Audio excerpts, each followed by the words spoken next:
నమస్కారం అండి. నా పేరు డాక్టర్ సీత. నేను ఒక ఫర్టిలిటీ స్పెషలిస్ట్ని, అంటే స్త్రీ వ్యాధి నిపుణురాలిని. ఈ రోజు మనం ఐవీఎఫ్ ప్రెగ్నెన్సీలో బ్లీడింగ్ ఎందుకు అవుతుంది, ఎలాంటి బ్లీడింగ్ అయితే మనం భయపడాలి, ఎప్పుడు డాక్టర్ దగ్గరికి వెళ్ళాలి అనే దాని గురించి మాట్లాడదాం. నార్మల్గా ఏ ప్రెగ్నెన్సీలోనైనా 10 to 15% అంటే 10 to 15% ఛాన్సెస్ ఉండొచ్చు అనమాట బ్లీడింగ్ అవ్వడానికి. అంటే మొదటి 3 నెలల్లో బ్లీడింగ్ అయ్యే ఛాన్సెస్ 10 to 15% ఉండొచ్చు. ఐవీఎఫ్ ప్రెగ్నెన్సీలో ఇది ఇంకొంచెం ఎక్కువ ఉంటుందన్నమాట. సో ఆల్మోస్ట్ ఒక 20 to 25% వరకు ఉండొచ్చు. ఇది ఎందుకు అవుతుంది అంటే, ఫస్ట్ టాబ్లెట్స్. మనం ఇచ్చే టాబ్లెట్స్, ఇంజెక్షన్స్ కరెక్ట్గా టైం టు టైం వేసుకోవాలి. ఏ ఒక్క టాబ్లెట్ మిస్ అయినా కూడా మనకి బ్లీడింగ్ అయ్యే ఛాన్సెస్ ఉండొచ్చు. ఏదో ఒక టాబ్లెట్ 1-2 గంటలు లేట్ అయిందంటే పర్లేదు, కానీ ఒక డోస్ కంప్లీట్గా మిస్ చేసేసి లేదా ఒక రోజు మొత్తం వేసుకోలేదు అంటే కనుక చాలా డేంజరస్ అన్నమాట. ఎందుకంటే ఇది మనం ఆర్టిఫిషియల్గా ఇచ్చే హార్మోన్స్. న్యాచురల్గా ప్రెగ్నెన్సీ ఉంటే కార్పస్ లుటియం అని ఒకటి ఉంటుంది,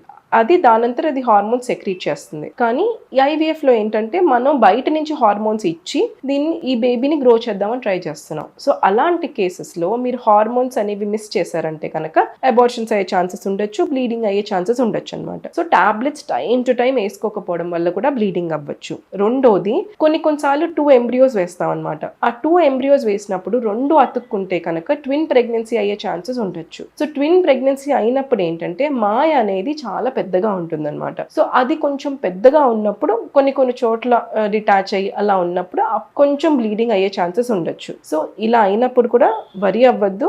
మీకు ఎప్పుడైనా లైట్ రెడ్ కలర్ బ్లీడింగ్ కనిపిస్తే కనుక వెంటనే డాక్టర్ దగ్గరికి రండి. సో సెకండ్ రీజన్ ఏంటంటే, ట్విన్ ప్రెగ్నెన్సీ అయితే కనుక కొంచెం బ్లీడింగ్ అయ్యే ఛాన్సెస్ ఉండొచ్చు. థర్డ్ రీజన్ ఏంటంటే ఇంప్లాంటేషన్ బ్లీడింగ్. ఇప్పుడు మనం ఎంబ్రియో లోపల వేస్తాం. అది ఎంబ్రియో లోపల వేసాక అది అతుక్కునేటప్పుడు ఏమవుతుందంటే, ఆ ఎంబ్రియో అనేది యూట్రస్ లోపల ఈ బరో చేసుకుంటూ వెళ్ళి అతుక్కుంటుంది అనమాట. అలా చేసినప్పుడు ఏంటంటే కొంచెం బ్లడ్ వెజల్స్ రప్చర్ అయ్యి స్లైట్ గా బ్లీడింగ్ రావచ్చు. ఇంప్లాంటేషన్ బ్లీడింగ్ చాలా తక్కువ ఉంటుందండి. ఏదో కొంచెం 1 drop 2 drops మినిమల్ స్పాటింగ్ లా ఉంటుంది. 1-2 రోజులు వచ్చి ఆగిపోతుంది, అంతకన్నా ఎక్కువ ఉండదు. ఇంప్లాంటేషన్ బ్లీడింగ్ వచ్చింది అంటే కనుక ఏమి వరి అవ్వాల్సిన అవసరం లేదు.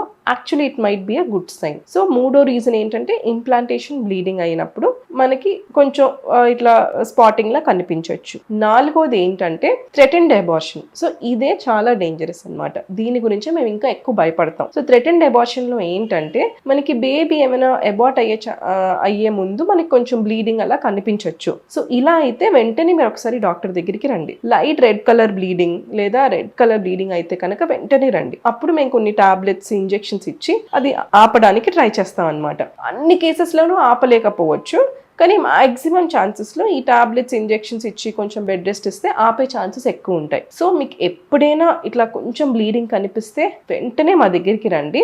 మేము ఇవ్వాల్సిన మెడికేషన్స్, ఇంజెక్షన్స్ ఇచ్చి మ్యాక్సిమం అది అవ్వకుండా చూసుకుంటాం అనమాట.